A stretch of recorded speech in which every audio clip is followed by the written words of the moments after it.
وعلیکم السلام. کیسے ہیں آپ؟ اللہ کا شکر ہے. آپ کیسی ہیں؟ الحمدللہ. اچھا، یوم آزادی 14 اگست شروع ہو گیا ماشاء اللہ سے، اور الحمدللہ ایک آزاد ملک میں رہتے ہیں. اس کے حوالے سے کہ جیسے یوتھ آج کل کی جو ہماری ہے وہ کنفیوژن کا شکار ہے کہ ہمارا یہ پاکستان آیا بجائے اس کے کہ مزید ترقی کرے کہ تھوڑا بیک کی طرف جا رہا ہے. ترقی تو کی ہے، پہلے سے تو فرق پڑا ہے، اور لیکن اس طرح نہیں جس طرح ہونی چاہیے تھی. اس میں پولیٹکس کا بھی بہت سارا ہاتھ ہے اور یوتھ کا بھی. تو یوتھ پریشان ہے، اسی لیے پاکستان چھوڑ کے بھی اکثر لوگ جا رہے ہوتے ہیں کہ جی ہمارے پاکستان میں تو کچھ بھی نہیں ہے، تو ہمیں باہر جا کے اپنا روزگار کو کرنا ہے، اپنے گھر کو چلانا ہے. یہ مسئلہ تو ہے، جینوئن مسئلہ ہے، لیکن اس طرح تو اگر پاکستان سے سب لوگ چلے جائیں گے تو پاکستان کو کون دیکھے گا؟ اس بارے میں پوچھنا چاہوں گی. ہاں، بڑا اچھا اور ریلیونٹ کویشچن ہے. اور یہ جو ہے اگست کا مہینہ ہے، یعنی سمجھ لیے جشن آزادی کا مہینہ ہے، اس پہ بڑا ریلیونٹ ہے. ہو سکتا ہے بات لمبی ہو جائے تو آپ اسے 2-3 حصوں کے اندر آپ آن ایئر کر لیجئے گا. اور یوتھ کے علاوہ جو بڑے بوڑھے ہیں نا، وہ بھی پریشان ہیں. وہ بھی یہ سوچتے ہیں کہ ہم نے آزادی لے کے غلطی کی ہے، ہمیں آزاد نہیں ہونا چاہیے تھا. انڈیا تو بہت ترقی کر رہا ہے. انڈیا کا تو جی ڈی پی جو بہت زیادہ ہے، ٹریلینز کے اندر ہے، ہمارا تو بلینز کے اندر ہی ہے. تو وہ اس کے اندر بہت زیادہ کنفیوژن کا شکار ہیں. اور یوتھ کے علاوہ بڑے بزرگ بھی. ایک تو بڑی بنیادی بات یہ ہے کہ اندرا گاندھی کی جو پھوپھی تھی، اس نے جب پاکستان آزاد ہوا تو اس نے کہا مسلمانوں جب گائے کا گوشت کھاؤ گے تو قائد اعظم کے شکر گزار ہونا. یہ بہت بڑی بات ہے. ہم وہاں پر انڈیا کے اندر کیا سہولت آزادی ہے؟ کتنے مسلمانوں کو مارا جاتا ہے، بہنوں سے مارا جاتا ہے. اپنے جو نماز وغیرہ کے لیے آپ دیکھ لیجئے نہیں جاتے، کتنی نفرت ہے وہاں پر مسلمانوں سے. تو آزاد ملک تو ایک بہت نعمت ہے. آزادی تو بہت بڑی نعمت ہے. دنیا میں آج تک سے 3 ریاستیں مذہب کی بنیاد پہ قائم ہوئی ہیں. پہلی جو ہے وہ اسلامی ریاست تھی، مدینہ منورہ کی ریاست مدینہ وہ تھی. اس کے بعد پھر پاکستان، اور تیسرا اسرائیل. صرف یہ 3 ریاستیں ہیں جو مذہب کی بنیاد پہ بنی ہیں. اس کے علاوہ پاکستان ماشاءاللہ بہت ترقی کر رہا ہے اور بہت زیادہ ترقی کر سکتا ہے. اس کے اندر آپ دیکھیے بہت ترقی کر سکتا ہے. اس کے اندر بہت ساری چیزیں.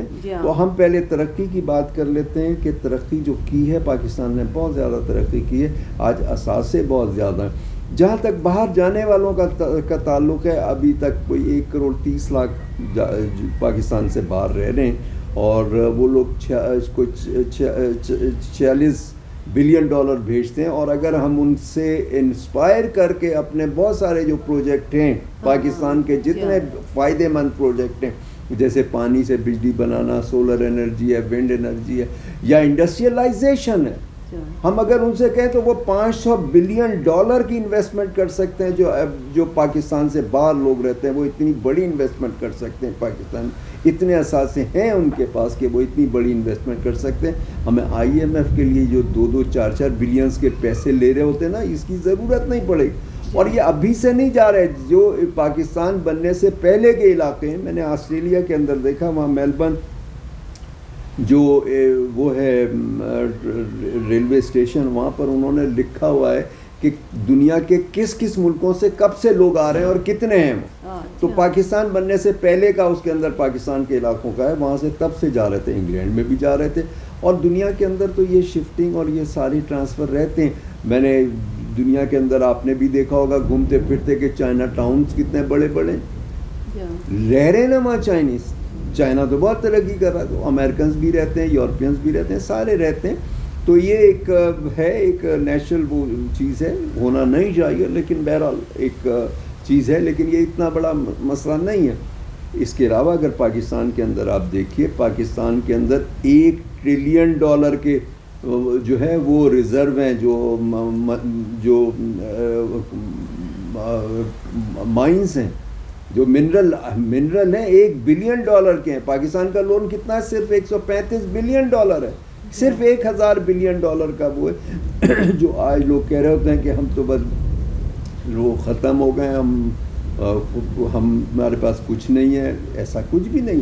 اور پھر جو ہے ہمارے پاس سونا بھی ہے، چاندی بھی ہے، اور جو ابھی جو یہ جو الیکٹرک زرعی زمین ہے، الیکٹرک جو ہے اس کے اندر بہت سارا کچھ ہے. الیکٹرک کے اندر بہت زیادہ یہ جو الیکٹرک بیٹری ہے الیکٹرک گاڑیوں کے لیے، اس کا جو را میٹیریل ہے وہ پاکستان کے اندر ہے، وہ بہت ہی مہنگا ہے، اس لیے وہ بیٹری لاکھوں کے اندر ملتی ہے.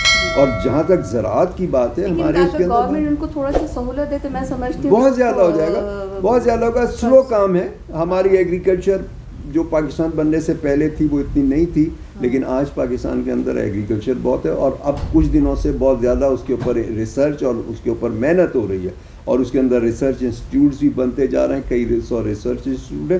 اور چائنا کے ساتھ جو ہے نا، چائنا ہماری بڑی مدد کر رہا ہے. وہ اس لیے نہیں چائنا ہمارے ساتھ مدد کر رہا کہ وہ اسے ہم سے محبت ہے، نہیں بھائی، یہ محبت ختم ہو گئی. اب اسے ہم سے اب اس کا مفاد ہے. ابھی وہ جو چیزیں منگاتا ہے نا، وہ 18,000 کلومیٹر سے منگاتا ہے، تو وہ مہنگی پڑتی ہے نا، تو وہ یہاں سے لینا چاہتا ہے.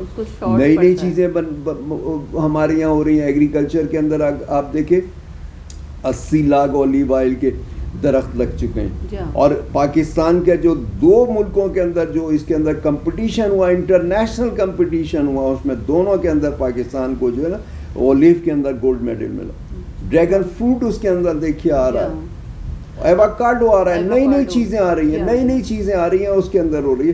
پھر ایگریکلچر کے ساتھ ساتھ جو جن کا ایگریکلچر لینڈ ہے وہ کیا کر رہے ہیں، وہ اس کے اندر وہ جو ہے جو زمینوں کے اندر جو ہماری جو بنجر زمین ہے اس کے اندر ایک تو اولیو بڑا اچھا اگ رہا ہے، اور اس سے دیکھیے نا وہ بنجر زمین کسی کام کی نہیں ہے. پورے پاکستان کے اندر اولیو بالکل صحیح گر رہا ہے، کوئی 20 کوالٹیز کا اولیو پاکستان کے اندر اگ رہا ہے.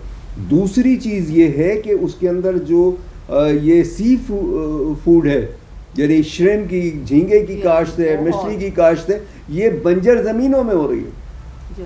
پھر ایگریکلچر کے اندر اگر ہم دیکھیں پاکستان کی ہسٹری کو دیکھیں تو سب سے زیادہ کام اس میں ایوب خان کے زمانے میں ہوا تھا ایگریکلچر کے اوپر، اور اس کے بعد پھر آج اس کے اندر جو ہے نا یہ گرین پاکستان انیشیٹو کیا گیا، جس کے اندر بہت کام ہو رہا ہے. اس میں ہرڈل بھی ہیں، لوگوں کو خطاب بھی ہیں، بہت ساری ہیں، اور اب جگہ جگہ پر جو ہے پانی کو ریزرو کرنے کے لیے ہو رہا ہے، کیونکہ ہر سال جو بارشوں کا پانی ہے کئی ارب ڈالر کا ہم سمندر میں بہاتے ہیں. کچھ تو بہانا ہوتا ہے کہ سمندر کا لیول ہائی نہ ہو جائے، لیکن اتنا نہیں بہانا ہوتا. اور ہمارے پاس پانی کا لیول جو ہے نا وہ صرف 30 دن کا پانی کا ہے، جبکہ اس کے اندر جو ہے نا کم سے کم 90 سے 120 دن کا کم سے کم ہونا چاہیے.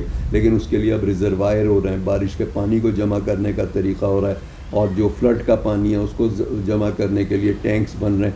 تو اب یہ ساری چیزیں ہو رہی ہیں. اب آ جائیے انڈسٹریلائزیشن. انڈسٹری نے بہت ترقی کی ہے، لیکن اس کے اندر ہوا کیا ہے کہ ہم نے انڈسٹری کے اندر پرانی مشینیں لگائیں. اب ہمارے کو انڈسٹریلسٹ جو کہتے ہیں جی بجلی بہت مہنگی ہے پاکستان کے اندر، لیبر بہت مہنگی ہے. نہیں بھائی، یہ مسئلہ نہیں ہے. میں انڈسٹری سے کوئی 50 سال سے اوپر سے واقف ہوں. 74 میں نے انڈسٹری جوائن کی تھی، اور آج بھی میں انڈسٹری کے اندر ٹریننگ اور کنسلٹنسی دے رہا ہوتا ہوں. تو میں انڈسٹریز دیکھ رہا ہوتا ہوں، اس میں انڈسٹریلسٹ کا قصور ہے. انہوں نے اچھی مشینیں نہیں لگائیں. ٹیکسٹائل کا اتنا بڑا ایریا تھا، ہر چیز ایڈوانس ہوتی چلی 65% ہماری اکنامی جو ہے وہ ٹیکسٹائل کے اوپر ہے. ہماری ایکسپورٹ میں بھی 60% ٹیکسٹائل ہے. ٹیکسٹائل میں سب سے زیادہ لوگ ہیں، لیکن سب سے زیادہ تھکی ہوئی مشینیں، پرانی مشینیں. اب آپ کو میں ایک مثال دیتا ہوں کہ کپڑا بنانے کی جو ایک مشین ہے، جو ایک عام مشین ہے، وہ 50 گز بناتی ہے، صرف 50 گز بناتی ہے. اور جو ماڈرن روم ہے وہ 1000 گز بناتی ہے. تو اس کے اوپر بجلی کتنی کم لگے گی، لیبر کتنی کاسٹ کم آئے گی، سب سے کم آئے گی، اور کوالٹی کتنی اچھی ہوگی، کتنی مہنگی آپ کا ون ٹائم انسٹنٹ. اور آپ اس کے اندر دیکھ لیجئے کہ بڑی انڈسٹریز جو ہے وہ ہیں جو ایک کے بعد دوسری کے بعد تیسری چوتھی. ابھی میں نے ایک کمپنی کے اندر ٹریننگ کی تھی کچھ دن پہلے، جس کے اندر جو اس کا ڈینمز بناتی ہے، اس کے میں نے ڈینم 8ویں یونٹ پہ دیا تھا. اتنی انہوں نے فیکٹریاں بنا لی ہیں.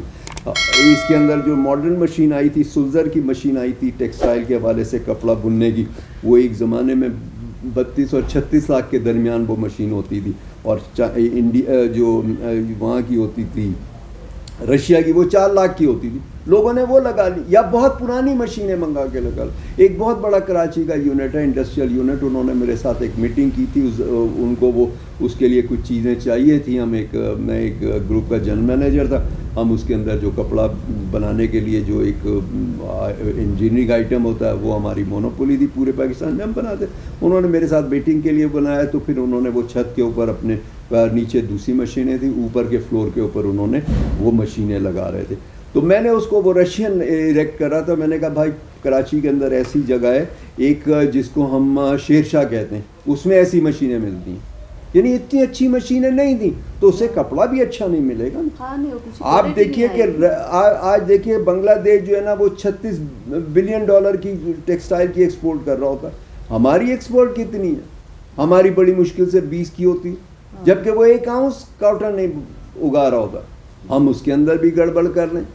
ہم اس کے اندر جو ہے آپ دیکھیے کہ ہماری مشینیں ہی پرانی ہیں, تھکی ہوئی مشینیں, چاہے وہ جیننگ ہو, چاہے اسپننگ ہو, چاہے فنیشنگ ہو, کوئی مشین بھی ہے ہماری تو وہ ٹھیک نہیں ہے, اس کے اندر پرابلم آئے گا آپ کو. تو آپ کو ریزلٹس کیسے آئیں گے؟ آپ کے ریزلٹس آ ہی نہیں سکتے. میں سمجھتی ہوں کہ یہ ٹاپک انلمیٹڈ بھی ہے, اور اس پہ بہت ساری باتیں ہمیں کرنی چاہیے, اور لوگوں کو اویئرنیس بھی آ جاتی ہے. تو ہمارا, میں سمجھتی ہوں کہ اس ٹاپک پہ دوبارہ ہم بات کرتے ہیں. چلیں نیکسٹ ویک انشاءاللہ پھر ہم اس ٹاپک پہ مزید بات کریں گے. اوکے, اللہ حافظ. اوکے, اللہ حافظ, آل دا بیسٹ.